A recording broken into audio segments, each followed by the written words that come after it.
Hi, I'm Matt Page. I'm the author of the British Film Institute's book 100 Bible Films and also of the Bible Films blog and of this channel. And this month has been a really surprising month for Bible films in general because we've had no more than four biblical productions in the top 15 of the US box office last weekend. Now, three of those were instalments of The Chosen, and you might have seen that in my other video, which you can see up here. The other film that actually beat all of them in the box office last week was an animated film called The King of Kings, which had some great voice actor work from the likes of Mark Hamill, Pierce Brosnan, Ben Kingsley, Forrest Whitaker, and a whole host of other stars.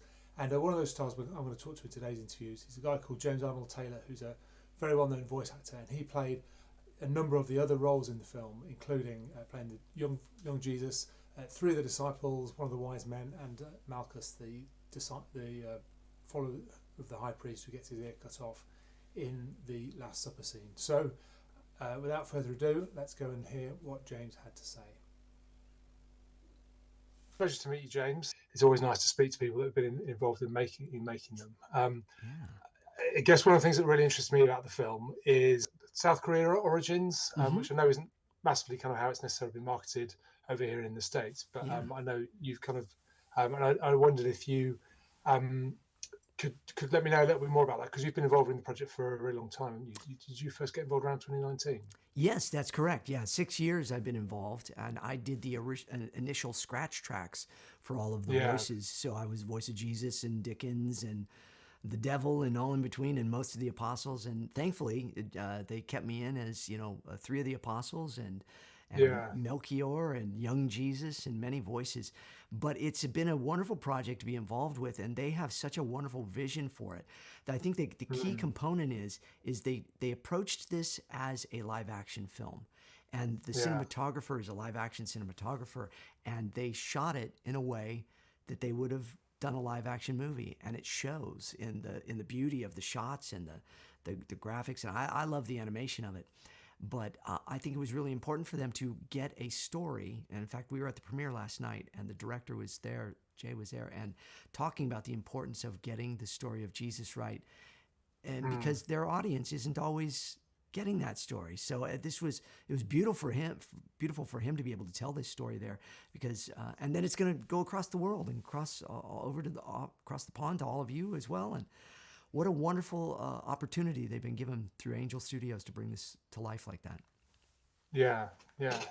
And I guess I just thinking particularly about the kind of range of characters, because that's quite I mean, I suppose for the kind of ordinary person at home, they're used to just kind of thinking one actor, one part, but here you're kind of really bringing depth to so many of the kind of minor characters. How do you kind of go about? How do you, as an actor, go about kind of approaching that, something like that, where you're looking at you're almost looking at the project as a whole rather than just one role, because you're doing so many different parts? How do you think your preparation differs from someone just playing one part in a standard film? No, that's a great question, Matthew. It's as voice actors, our job generally is to kind of come in and blend in and just be the characters. And so there's many wonderful voice actors in the film. Jim Cummings, who's a legendary voice actor, Winnie the Pooh and Tigger 2, and so many characters. And our roles are to just be those characters. So when you see, Malchus, whose ear is chopped off by Peter in that moment, and Jesus then heals his ear. I got to do that voice for the man being lowered from the rooftop and then healed by his Jesus, because his friends, bring him in there. Those kind of, as you see, these kind of minor roles that we know so well if we know the scriptures. How do you bring those to life in a way?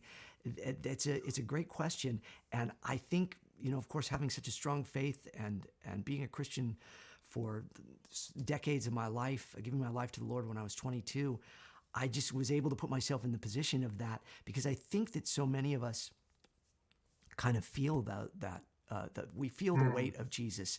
And if we were in the presence of Jesus that way, how would we respond? And so it was wonderful to be, because on most of those, we got to do them, and I would record them, and then they would bring us back and they would show us the animation, and then we would sometimes re-record them. And so you would get to really bring some more depth and power to it.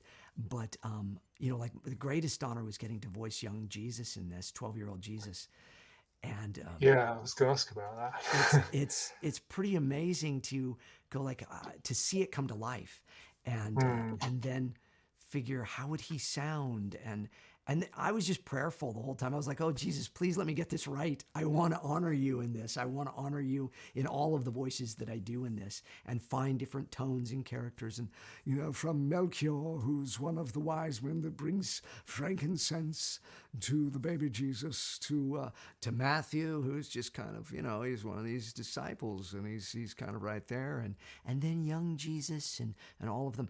I just found it a joy to be able to be a part of it that way.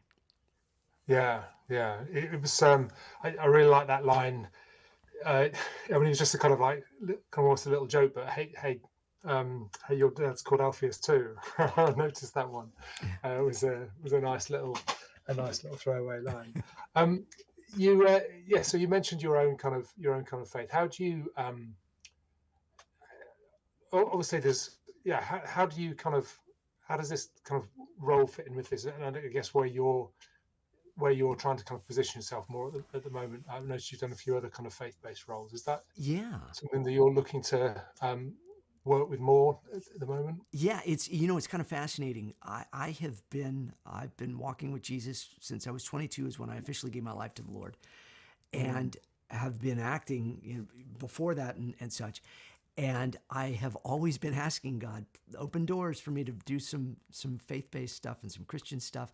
And he's always kept me in the secular world for the majority of my career, and I could be a light to people there. And I think that that's been a beautiful, wonderful thing. And I've always been very open about my faith, but he only recently started opening doors for me. And so the King of Kings, 6 years ago, we started that, but now here it is. But then in the last 3 years, I've been working on other projects for Angel Studios, like Gabriel and the Guardians, which is an anime faith-based series, which is really wonderful. I get to play some characters in that.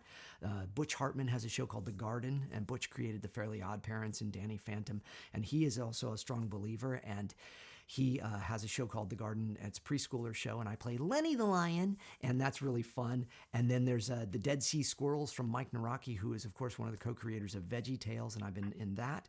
And then I actually got the chance I wrote and directed and produced a movie on my own. It's called Hidden Blessings. It's a live-action film, and it's shot as a documentary. And I'd love for you to see it sometime and get your thoughts on it, Matthew. But and it tells the tale of the prodigal son. A documentary film crew comes in to film this man who's an artist and is a man of faith, and then they accidentally catch the story of the prodigal son. And so I've been able to kind of really open the doors of my faith through projects like The King of Kings and my own film Hidden Blessings, which is available on redeemtv.com, I should say. And so that has been wonderful, that God has been gracious to allow me to open the doors of my faith and be more vocal about it. I have a podcast, and the podcast, I bring them in doing the voices, and then by the end of it, I usually talk about Jesus a little bit, however I can, to just try to say to people, look, I want you to be a fly on the wall of my life. And my life is I spend my days thanking the Lord for everything that he's given me. And I'm a Christian, and this is what it means to be a Christian, and this is what it looks like. And so I've been very blessed to be able to be vocal about that. So I'm grateful to God for that. Yeah, right. And I mean, I guess with this film showing in a lot of kind of cinemas, and I suppose particularly with it being aimed a bit more towards the kind of family child end, you quite often get people maybe coming in that are, that's the thing to do. They haven't necessarily thought that much about what they're bringing. So you like to get people that aren't believers. And what do you think the film has for them? I think the cool thing about this movie is that because we're going from the aspect of Charles Dickens, him telling a story that was very near and dear to him. So he wrote a book called The Life of Our Lord, and he wrote it for his children back in the 1800s. In 1846, he wrote it for his children, and it wasn't published until 1934. And it was always going to be an intimate story for him to introduce the Gospels to his children. And so I think that we are all children of Christ, and some of us, there's some people that aren't believers, and I think this is a great introduction for us that are believers to go, hey, you want to go to a movie with me? You want to, sometimes we talk about what I believe or whatever. This movie might be kind of a good way to show you what I believe and tell the story of Jesus. There's some cool people in it, Oscar Isaac from Star Wars and all these things, and Sir Kenneth Branagh is in it, and Sir Ben Kingsley, and 007, Pierce Brosnan's in it. You could start with those things. That's kind of the beautiful thing about them kind of melding Hollywood and that through Angel was great to do that with the filmmakers. But it's a great kind of excuse to bring people that maybe are on the fence or don't believe. But then maybe they also get their eyes open to the gospel of Jesus in a beautiful cinematic and I think kind of gentle telling of the gospels. It's not forcing it on you in any way. It's just saying, here it is, and that's what I love about it.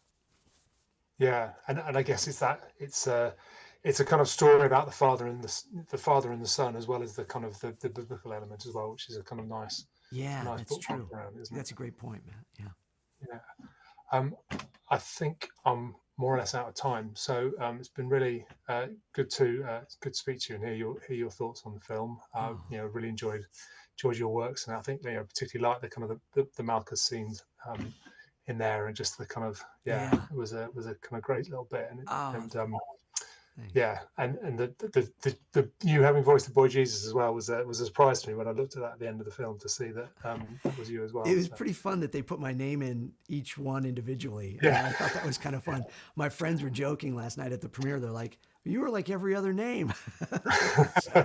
I was pretty blessed to be a part of it. But yeah, I really thank you for that, and I really appreciate what you do. So I'm gonna be looking for your book as well. That's cool. Oh, great! Well, thank you. Well, I hope you enjoyed that chat. You had some really interesting things to say. If you'd like to find out more about Bible films, then do Google me and find me at the Bible Films blog, or follow the link in the comments below. You could also might like to think about buying my book, 100 Bible Films, which you can get from most good book stores, and or like and subscribe, and to get more of the videos that I'm going to be producing. And there's a couple of titles that are going to come in a minute that you might want to follow up with as well. Other than that, thanks for watching.